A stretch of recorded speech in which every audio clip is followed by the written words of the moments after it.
18h et presque 25 minutes, c'est RCF Soir et c'est en direct tous les jours entre 18h15 et 19h. On passe à présent, Émilie, à notre chronique culture.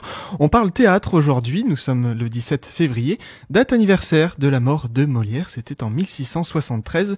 Et justement, 17 février 1673, c'est le titre de la toute nouvelle création de la compagnie Instant. Oui, une création qui a mobilisé la troupe morbihannaise tout au long du mois de février, puisqu'ils sont, depuis le 2 février, en résidence au Carré d'Art à Elvin. Ils ont accepté de quitter les planches pour venir nous présenter ce tout nouveau spectacle en avant-première. Il sera en effet joué ce jeudi pour la presse, mais les séances grand public ne démarreront qu'au mois de mai. Pour en parler, à mes côtés, Hervé Richardot, le directeur de la compagnie Instant. Bonsoir. Bonsoir Émilie. Alors vous avez fait le déplacement aussi avec Kevin Kister. Bonsoir. Bonsoir. Vous êtes l'un des comédiens de la compagnie Instant, je le précise quand même. Oui. Alors 17 février 1673, c'est en effet le titre que vous avez choisi pour cette création en forme d'hommage à ce génie du théâtre français qu'était Molière. Avant toute chose, résumez-nous peut-être un petit peu l'intrigue de cette pièce. Il faut sans doute la remettre en contexte, puisque ce qu'on verra, ce sont en fait les dernières heures de vie de Molière juste avant qu'il ne monte sur scène pour la dernière fois. Kevin Kister. Alors comme vous l'avez dit, en effet, c'est les dernières heures de Molière. On retrouve Molière dans sa loge. Lagrange, un comédien fétiche qu'il a depuis quelques années, qui va l'accompagner jusqu'à la dernière heure, arrive avec Molière dans la loge. À partir de là, un dialogue s'installe qui sera parsemé d'extraits d'écrits de Molière, comme Le Bourgeois gentilhomme, Le Scapin, etc. Voilà, c'est un parallèle entre les extraits de Molière, ses pièces de théâtre et sa vie personnelle. Dans la démarche de création, c'est vraiment ça, c'est s'inspirer des textes de Molière. Et puis il y a une part plus créative où vous avez en fait composé un dialogue, Hervé Richardot. Oui, qui est très succinct, la part d'écriture, je me suis appuyé en fait sur un travail de Christophe Maury et puis ce que le comédien Lagrange avait enregistré sur un registre, parce qu'il écrivait au quotidien plein d'anecdotes sur ce qu'il vivait avec Molière. Et l'idée, c'était de partir de ce support-là et du coup de mettre en perspective les différents textes de Molière en liaison avec plusieurs parties de son existence, pour faire résonner et permettre de comprendre aux spectateurs quelle était, on va dire, la raison d'écrire telle ou telle chose en lien avec ce que lui-même avait vécu finalement. En fait, en gros, si on résume ce spectacle, je dirais que ce spectacle nous renvoie à notre condition humaine d'aujourd'hui, puisque à travers les dernières heures de Molière, on voit comment un homme peut recevoir les trahisons, comment il a vécu l'amour, des choses qui nous concernent encore, nous, êtres humains incarné là au XXIe siècle. Et puis alors il y a aussi une autre particularité dans cette création, c'est la musique, puisque il y a de la musique qui va accompagner la pièce un petit peu comme le ferait une bande originale pour un film, Hervé Richardot. Oui, c'est ça. La musique a été composée par Théodore Lefebvre et l'idée de Théodore, c'était effectivement, vu le nombre d'images qui viennent illustrer ce spectacle-là, ce spectacle est très visuel pour permettre aux spectateurs d'entendre évidemment ce que Molière a vécu, mais surtout de recevoir des impressions, je dirais directement au cœur. En tous les cas, c'est l'envie. Et du coup, l'idée, ça a été de mettre ces images en musique, et on est dans des registres très très variés. Donc il y a de la folk, il y a du tango, il y a de l'électro, quelque chose d'assez moderne qui s'appuie sur un instrument ancestral qui est l'accordéon, qui est un peu le leitmotiv et le fil conducteur de tout le spectacle. Et effectivement, Théodore a fait une création originale pour ce spectacle, et il sera en live, il sera là pour accompagner les deux comédiens, Loïc Delattre qui joue Lagrange et Kevin Kister qui fait Molière. Alors justement, Kevin Kister, du côté des comédiens, c'est un exercice particulier de travailler comme ça en musique ? Oui, en effet, la musique, on s'en est rendu compte là il y a pas longtemps, parce qu'on est en train de faire la captation vidéo et donc on ne met pas de musique pour le caméraman et le réalisateur. Et on s'est rendu compte justement avec Loïc que la musique, sans elle, en fait, on était un petit peu perdu sur scène. Donc c'est vrai qu'elle est là, c'est une véritable énergie qui est avec nous.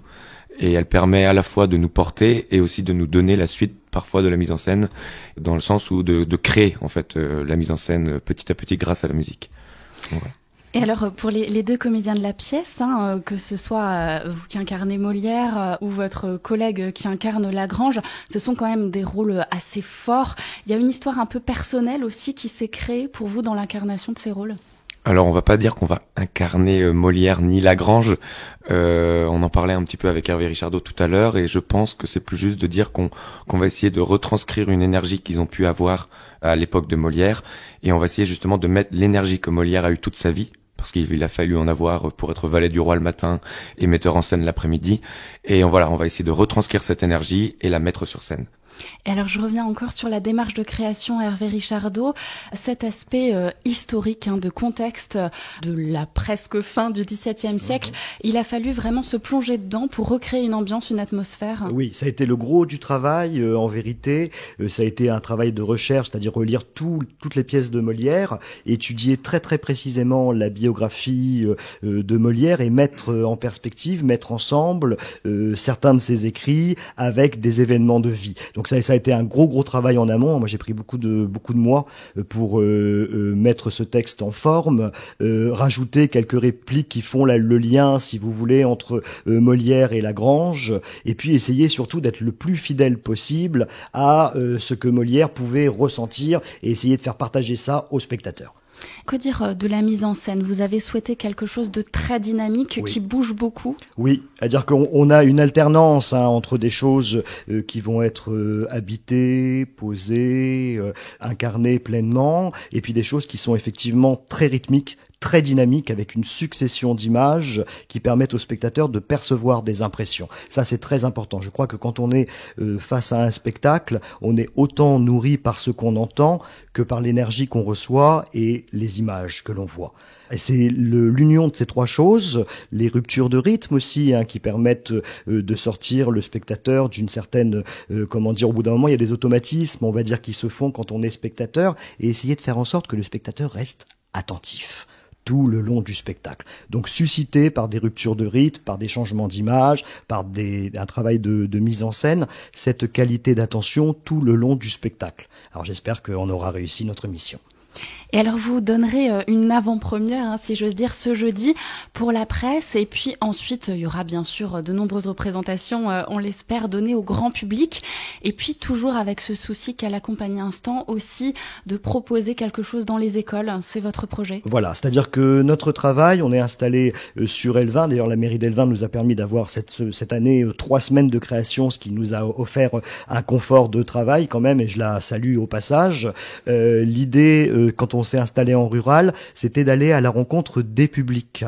Et l'une des façons d'aller à la rencontre des publics, c'est justement d'aller à la rencontre des établissements scolaires, parfois dans des milieux un peu ruraux, qui n'ont pas forcément toujours un centre national ou un grand théâtre à côté, pour permettre à ces personnes-là de les familiariser avec le théâtre et de leur offrir la possibilité de recevoir ce que je vais appeler, avec beaucoup de modestie, une forme de nourriture, et peut-être susciter le désir, l'envie après pour ces personnes d'aller voir des spectacles dans les salles de théâtre. Donc vraiment ça c'est notre cheval de bataille, je vais dire, le permettre de permettre, on va dire, d'accéder au plus grand nombre, être un théâtre populaire et porteur de sens. Alors pour terminer, je vous laisse justement nous donner les dates de représentation. On va y venir quand même. Oui, bien sûr, c'est important. Alors ça se fera toujours dans le cadre du Printemps du théâtre organisé par le Centre socioculturel et sa charmante directrice qui est très efficace, Florence David. Ce sera le 5 mai 2015 à 19h. C'est un mardi soir, ce qui permettra à la fois aux adolescents et aux adultes de venir, parce que c'est un horaire qui est sympathique, 19h, juste avant d'aller manger, un spectacle d'1h15, et puis après on va dîner. On échange autour du spectacle ensemble, tranquillement. Merci beaucoup Hervé Richardot, Kevin Kister d'avoir été avec nous en direct ce soir. Merci à vous, Émilie. Et bonne suite à la Compagnie Instant. Merci. À très bientôt.